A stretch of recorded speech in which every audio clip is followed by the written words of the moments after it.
We're live. So just wait and see if anybody's going to join us. There we are. Brilliant. Hello, Pat. Hello, V. Brilliant. Okay. Lovely. So this is the first of my new show, Confidence Journeys, which I'm going to be doing every Monday. I'm already booked up with guests until the end of June. So it's obviously, oh, hi, Yari. It's obviously, something that people want to see. So that's good. So thank you so much for being my first guest, Taylor. It's lovely to meet you. This is the first time we've met. Although you are in the same community as me, our lines haven't crossed yet, though. So confidence journeys. I'm not quite sure how this will evolve. I'm just going to let it come together on its own. But I read a few of your articles because I thought, okay, yeah. I saw the name Taylor Ellwood and I thought, oh yeah, Taylor, he's a magician. He's going to be interesting to talk to. And then I read a couple of your articles and I thought, wow, because there's a couple of things I picked up is how to get consistent results that transform your life with magic and spirit work, manifesting a magical life and changing ourselves from the inside out. And I love that because transformation is what I do with my clients. Manifestation is what I do with my clients and with myself, and changing myself and my clients from the inside out. But I've never connected my work with confidence with magic. So that's why I'm fascinated to talk to you. So enough about me. Tell us about you and where you see your confidence and how magic actually fits into a confidence journey. Yeah. Well, Sue, first of all, thank you for having me on your live. I'm honored to be here. And hello to everyone that's here. Special hello to Yari, just because we know him from the same community. So that's pretty freaking cool that he's here. For me, I've been practicing magic for 32 years of my life now. So for over half my life. And the way that I link magic with confidence is that magic is really a spiritual process of getting clear about the results that you want and then manifesting them using both mundane actions and spiritual actions for that. Mm-hmm. So you have to be pretty confident about what you want to put out there. And what I find at the same time is that when you're not 100% clear on what you really want, what ends up happening is that you don't always necessarily get those results. And some of that can be a lack of confidence or an internal resistance. You're not fully in alignment with your values. If you're not 100% on board with what it is that you're trying to achieve, that'll get in your way. And I think that shows up really in any area of life. That's what I've observed, that anytime a person is going out there and they're trying to shoot for something and they're not 100% on board with what they're doing, they'll find a way to sabotage it. Now, here's the secret, though. I think in regards to confidence that applies to this is that the secret isn't to try and get rid of your fear and your doubt and all those other things that come up. The secret is to actually lean into them and use them as an invitation to get curious about your life and the direction you want your life to go in. And that means you have to be willing to get comfortable with your discomfort and actually use your discomfort in order to achieve the results you want to manifest. Yeah, that is so interesting. Yeah, that's so interesting because so much of that, aligns with the work I do as well. And you're absolutely right about the clarity, because a lot of people, they don't really know what they want. So when it comes to manifesting, I think, because when you're putting your intentions out into the field, so you're saying to the energy of the universe or, God, or however you want to put it, you're saying that this is what I want to happen in my life. But if you keep changing it, if you're not 100% clear, then that energy is going out. And I don't know whether it's like going out in different directions and getting confused, but the messages aren't being picked up. And also, like you say, if you are not fully confident anyway, so this is what I want, but oh, do you know what? Somewhere inside, I don't really think I'm worth it. I don't think I can get it. Again, you're screwing up that energy vibration, and you're actually um, bringing it down. And if you have a low energy vibration, you're not going to be on the right wavelength to attract what you want into your life anyway. Is that how you see it? That's part of it. I mean, part of it really is kind of like a let's explore like where there's sometimes that doubt or that confusion about what someone really wants, and how that gets in the way. Because Mm, what I'll find is that, and I'll use myself as an example, is that anytime I've really gotten overwhelmed by something, or I've been like, I'm not sure if I really want this, well then I find ways to distract myself. I mhm, find ways to basically get in my own way. I'm my own worst enemy. And so I have to really be clear about what it is that I want, and then be willing to go for that, and not hesitate, not get all wrapped up in the confusion or the doubt. And so what I've learned to do is I've learned to take my confusion and my doubt and my fears and everything like that and turn it into fuel. I yeah. treat it as fuel to help me, to push me toward getting what I want. So if I'm feeling afraid, or I'm feeling doubt, or I'm feeling some kind of like I don't know if I can really do this, that's when I look at it and I'm like, all right, well, whatever it is I think I can't do, that's what I need to do now.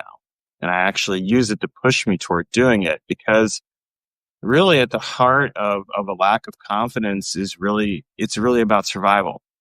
Mhm. Like, can I be okay with this? Can I survive? And the thing is we, for the most part, we live in environments where we don't have to worry about survival, at least not in the physical sense. We're not going to die physically most of the time, but that is what is keeping us back. We're dealing with the mental and neural patterns, the biology, basically from millennia ago. It Yeah. hasn't upgraded with the times. It hasn't changed, and so what we need to do is build in uh, both physical and metaphysical and emotional habits that actually create the transformation that we want and allow us to manifest our lives in a meaningful and purposeful way. So, and this is what I mean by harnessing doubt and fear, is like I take that doubt and fear and I actually feed it into my spiritual work, but also into my actions in general, in order to make sure that I'm doing what I really want to do. And as a result of that, it makes it easier to manifest the outcomes that I want, because I'm not letting myself get in my own way anymore. Yeah. Yeah. So you're accepting that you've got doubt and you've got fears, but you are then moving through them, rather than, because most people at that point turn away and think, oh, I just can't do this. Yeah, I totally get that. Because I decided a little while ago that I was going to live from a foundation of love, gratitude, and kindness, because I thought those for me are the three high vibrational energies. And if I can live from those, then my life is going to be better, and I'm going to be able to help a lot more people improve their lives. But when I was reflecting, I found that love was the difficult one for me. Although I feel that I love people, I love myself now, I love life.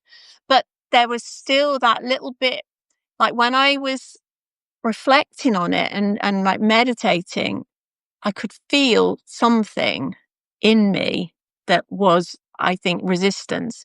It was that little thing that said, yeah, but Sue, you're not really that good, are you?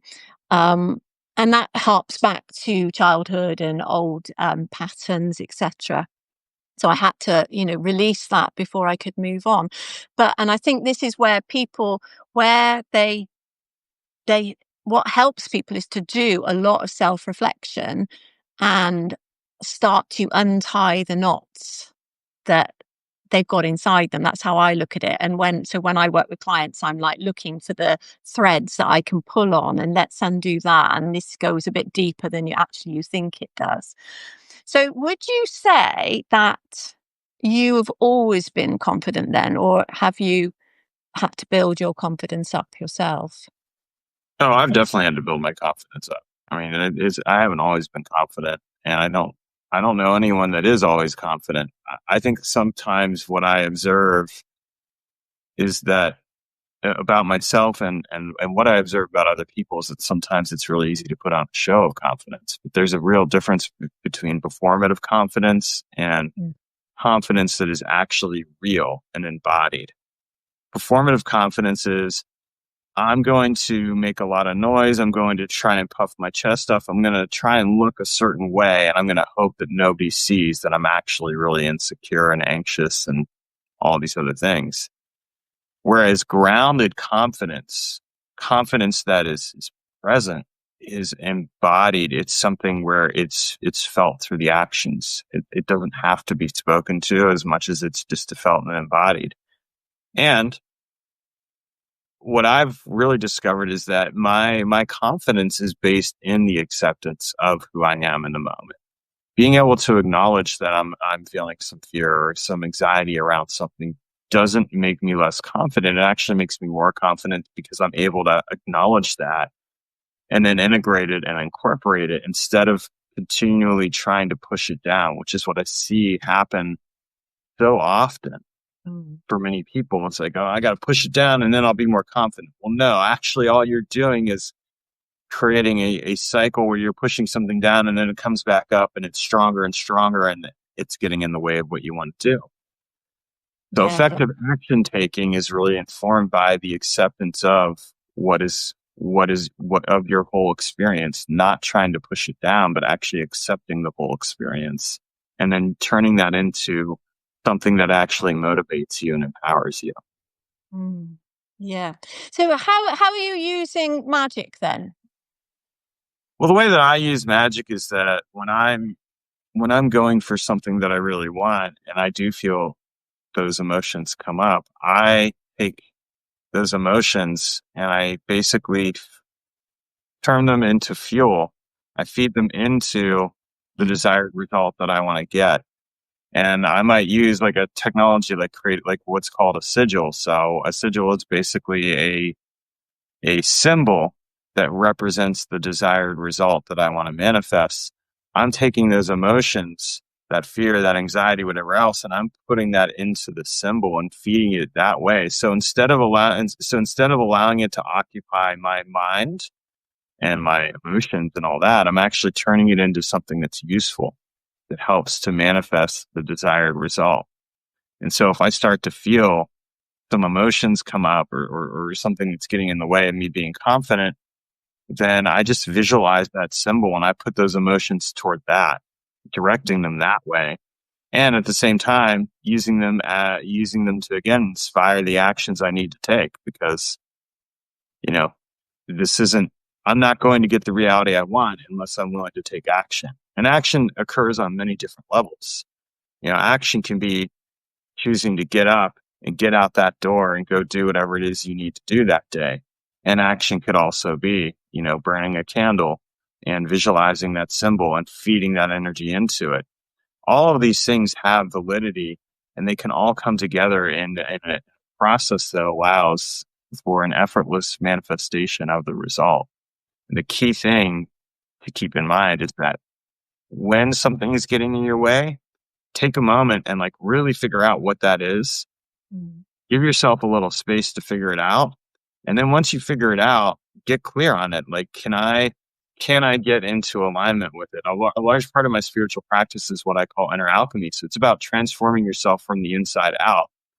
If I recognize that there is some kind of anxiety coming up, I'm going to take a moment and really get clear on like what part of me is bringing that up because there's a valid reason for it.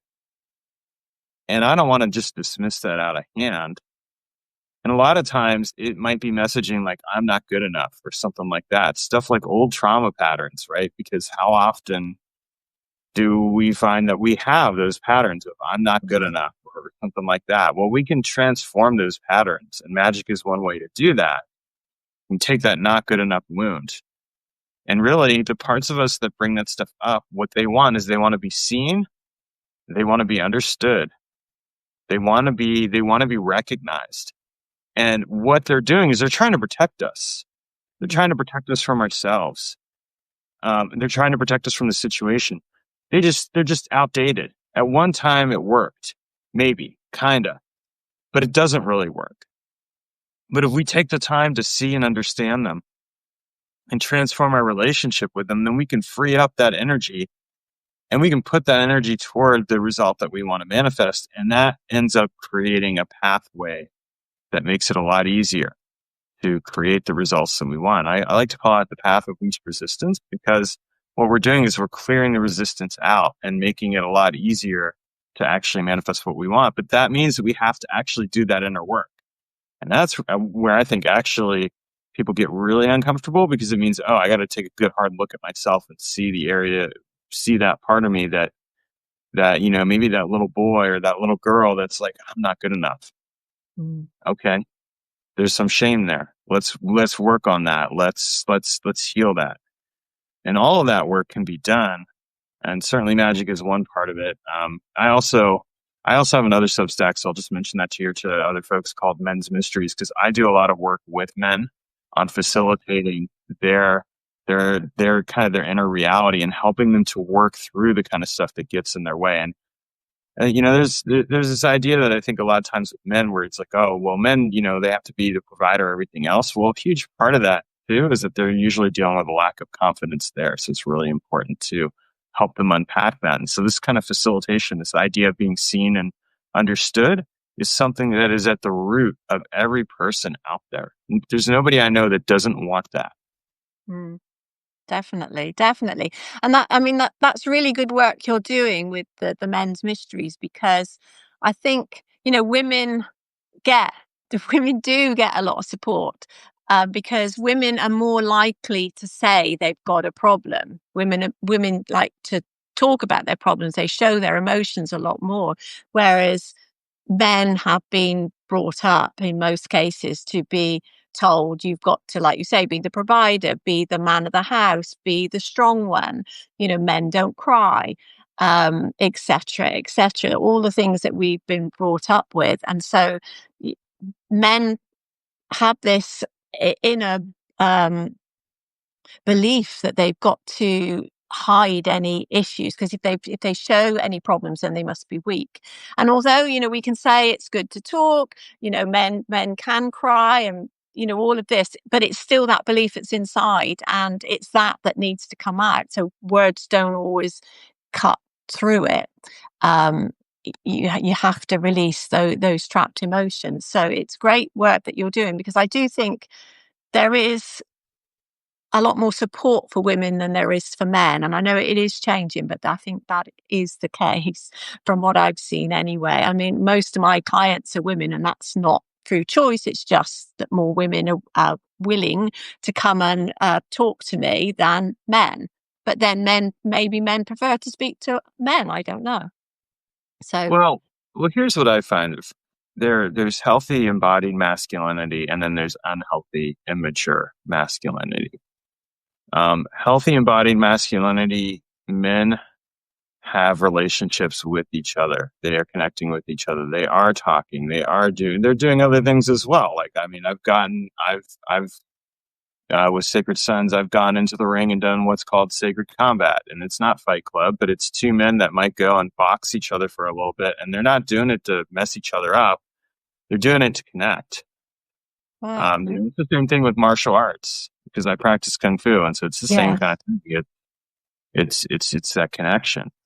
And men can connect in many different ways. I just got off of a weekend through the Mankind Project called they do a thing called New Warrior Training Adventure, and I just got off a weekend staffing, and we were helping 26 men go through their hero's journey, and part of that was being able to take a scoop of their piece of shadow and come back into the light, and so that bring that into the light and discover a level of confidence. Well, that can happen.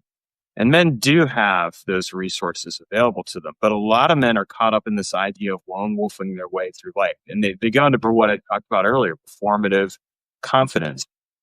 So performative confidence is, I have to have it all together. I have to have it all figured out. I have to be the one taking care of everything. And if I admit that I don't have it together, no one's going to respect me. No one's going to want to talk to me or believe in me or anything else, or no one's going to want to be with me. Yeah. And that's not actually the case. And the irony of it all is that when it is that a man who is healthy and embodied and has other men in his life is actually a lot more attractive, a lot more capable, a lot more confidence because he's got people that have him and he's not putting all of his emotional labor onto the woman, which is what typically happens in relationships where a man doesn't have many male friends. He's putting most of his emotional labor onto the woman. No woman wants that. I mean, women are rightfully and justifiably tired of that. So confidence in a huge part is about creating connection and network. I mean, I love it. I have so many different people on my phone book. I can pick up the phone and call anybody at any time of the day, and I've got somebody there. That to me is a huge part of what has helped me build up my confidence in my life. It's having that network of people, and it's knowing that I don't have to solve the problem all on my own. Mm. And do you think that network then it's been built up because of the work you've been doing with yourself? So you're then attracting people that are on the same energy vibration as you. I definitely think that's part of it. I mean, I've been since 2004. I've done a lot of inner alchemical work, a lot of breathing meditation, a lot of self work and stuff like that. So I mean, that is part of it. And I think another part of it, honestly, is just making the effort to reach out. I mean, I remember the first time I got onto a Zoom call with a group of other men. I was kind of afraid to share some of the things that I was going through. And then the first couple of those men shared like some of the challenges that they were dealing with. And I'm like, the first thought that went through my head is, I'm not alone. Mm. And, I'd done a lot of self work at that point, and that helped. But it was realizing I wasn't alone. I think a huge part of confidence is also it is based around our network. I'm not alone. Mm. Again, it goes back to that desire to be seen and understood. When I feel like I'm seen and understood, when I feel like other people can kind of relate to what I'm going through, it's not that I expect those people to carry me or to have all the answers or anything like that, but how reassuring it is to realize, oh, I'm not the only person who's had this problem before. There's other people here who can relate. When I can bring that to like my men's circle, for example, and share some of the challenges that I'm having, that allows me to go back out into the world a lot more confident. So I think a huge part of confidence isn't just is recognizing that you don't have to go it alone through life. And in fact, that is absolutely the worst way to go about it if you want to be Yeah. confident. I Yeah. mean, look at how many people we have here on the live. We have 20 people. That in and of itself kind of speaks to that right now. Hello to Yeah. all you wonderful people. We have 20 people watching this. Like that is so much that there's so much juice and strength in that. That is where confidence comes in. When we have this connection with other people and we're reaching out and connecting with each other in a meaningful and powerful way. Definitely. Definitely. Yes. Yeah. Um, I want to go back to you were talking about having an image and putting your doubts into the image. So that's just a mental image, is it? Or do you actually get something physical like a candle? Like I'll actually paint the symbols out and then I have them like as a painting. I'll use candles. I'll use scrying mirrors, other tools like that. So it's not just a mental thing. Mhm. I think having a physical embodied representation of it is really helpful and powerful. And again, it's because it's something that you can put your energy toward. And so it's like if I have a place that I can store some of those fears and doubts and anxieties, put it toward that, then it turns that into energy that actually flows in toward the desired result I want to manifest. Mm. Yeah. My friend, he runs a it's called RT Projects, and he runs these art like groups, I guess. So it's just a place to come and gather. It's actually held in his house, I think. And it's for people that have mental issues, and particularly people that have considered suicide. It's basically come and write, paint, make anything you like, but get those feelings out of your head and get them on something so that you can visualize it and get it out of your system. And so many people have said that he has literally saved their life by just letting them do that, just come in and a good, lovely story. I've never actually visited his studio because he's up in Durham and I'm down in the south of England. But I'm somebody else I met online. But there's a lovely story that he was looking for funding for his group, and so the mayor of Durham came to visit and look around what he was doing in the studio.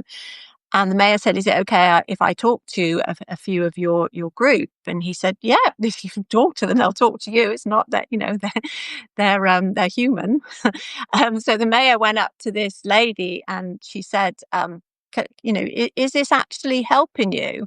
And she said, "Well, I'm still alive."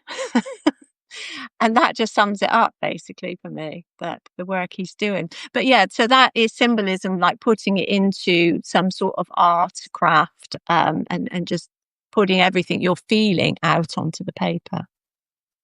Right. Well, and here's something I want to add to that. It's expression. Yeah. What we don't express takes over our thoughts and our energy and our emotions and everything else. It controls us.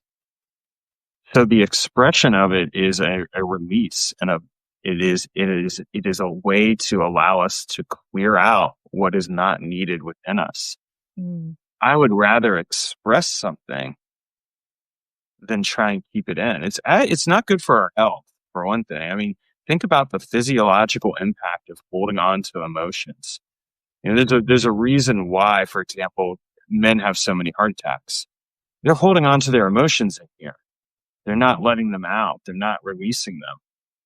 That doesn't come out at some point, and it doesn't matter. That man can be in great health at some point, physical health, but at some point it's going to, and that I don't want that.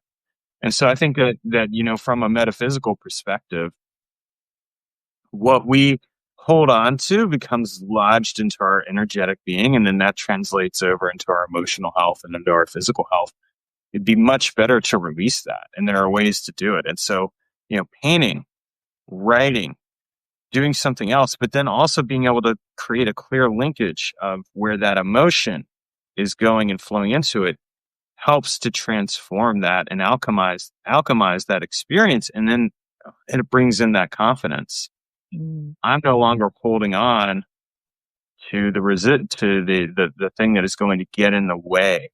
Instead, I've released it, and now I can be fully confident and go out there. And of course, I'm going to attract in the possibilities and the opportunities and the things that I want to manifest.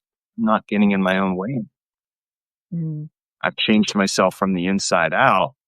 And what I'm signaling to the universe and to source is that I am fully available and open and receiving. And so this kind of brings in another principle. What we hold on to also blocks us from receiving. Yeah. And so I want to be able to receive. I've got to clear out what is getting in the way of that reception.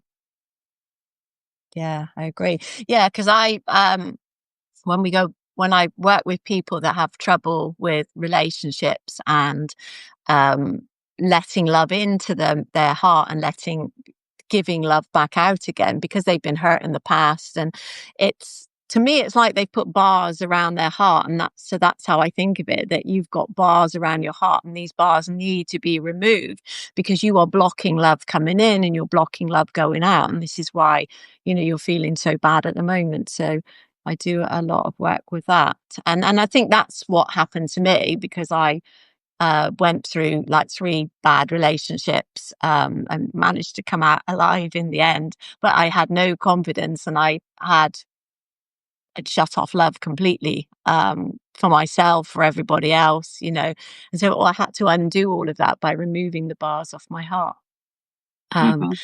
and a lot of women have said, yeah, that resonates with me so much. That's exactly what I need to do. So that's how I work with some people.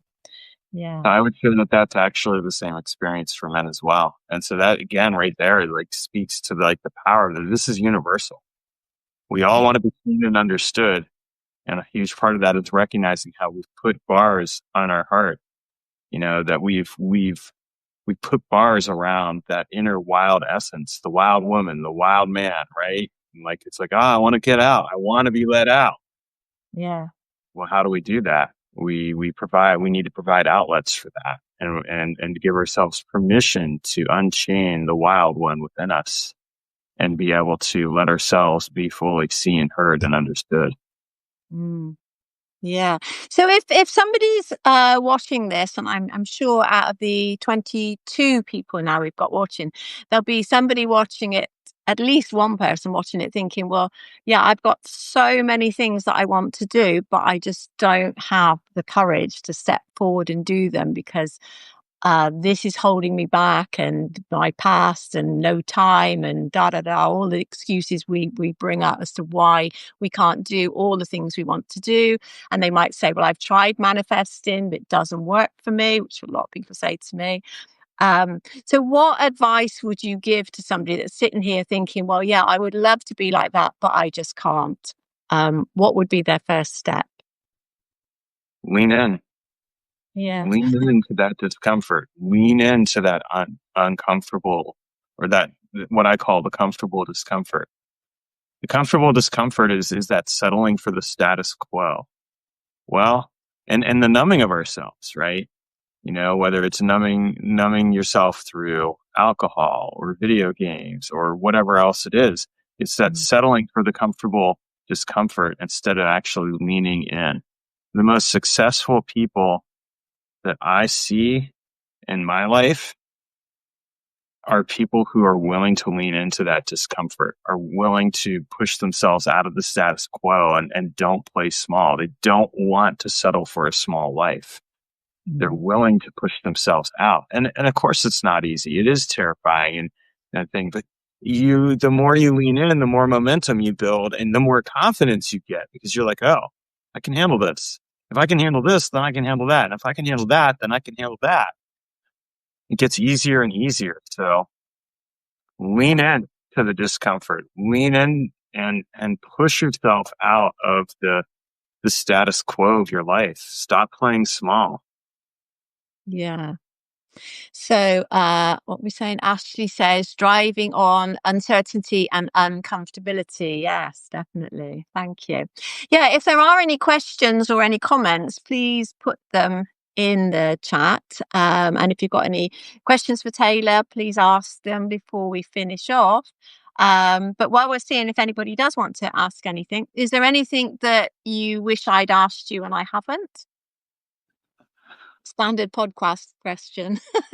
Another podcast question. Yeah. Um, I never really worry about that. I like to and what I love about these lives or whether or it's recorded is just allowing myself to be open to the experience as it is instead of getting attached to an expectation around it, which actually, interesting enough, plays into that idea of confidence. Like, if I can be confident in the moment without necessarily being attached to like an expectation around how something ought to occur, I'm going to enjoy it a lot. Mm. And I guess that's one of the secret ingredients to confidence is enjoyment. Are you enjoying the ride? Yes, it might be uncomfortable. Yes, it might be, you might be afraid of something going on in your life, Yes. but just enjoy it. Enjoy the experience. Our lives are short. We only have this one experience. I mean, maybe I'm saying this as somebody who's like, I've past lives and all that stuff. Well, you might have a ton of past lives. Guess what? The life you're living is the one you're in right now. So make it count. Yes. Definitely. Yeah, definitely. I love that. Yes. I was going to say something and it's just gone out my head as they do. But yeah, oh yes, I know what I was going to say. Yes, if I that is the one thing that makes me really anxious these days. If I've got to rehearse a script, if you send me a load of questions that I've got to answer on a podcast, that makes me nervous. If you say just turn up and we'll have a chat, that's brilliant because that's how I act. And if I were to give you I mean, this isn't a podcast, but if it was, and I said, right, these are the questions I'm going to ask you, I'd forget to ask them, or I might ask the first one and then go off at a tangent somewhere. It just doesn't work for me. I have to see what comes up. I just wait and questions come up automatically for me. Uh, Well, I, and here's what I see it as. Here's what I see it as. This is more about having an organic conversation, right? I mean, we're here on your live, and it's not even so much about you interviewing me. It's about us having a conversation and being able to relate to each other as two human beings yeah, in a meaningful way. And at the same time, being able to connect with these wonderful people that are on here and allowing them to also take part. yeah. Yeah, yeah. Paul says thank you. Great conversation. Thank you, Paul. Paul is going to be a guest in the future, so we'll look out for Paul. Um, Ashley says, how often should you have a live podcast? The answer to that, Ashley, is as often as you like. it, it's your live podcast. You do whatever you want to do, lovely. There's no rules, no rules. Okay, well, if there's no other questions and Taylor doesn't want to say anything else, then we will finish up here. Ashley says, "Oh my goodness!" Right? Fine. Okay, I've gone very red. I always go red on these lives, and I don't know why. It's not. It's just a thing, I think. Anyway, it's the energy. Yeah, well, there you go. So I want to thank you for having me on your first live. I really appreciate it, and look forward to seeing you around. And to all of the people who came on here and watched, thank you for being here. I really appreciate it, and feel free to check out my Substacks. Definitely, yeah, definitely check out Taylor's Substack. I read a couple of his posts today and they are so interesting. It's just a different way of looking at confidence. So it's really interesting. I definitely recommend having a read and maybe even subscribing if you want to. And yeah, I will see you next week. No, not you, Taylor, unless you want to come and be in the audience.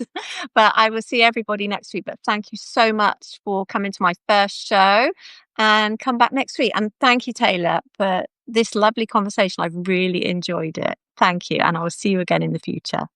Okay. Take care then. Bye bye.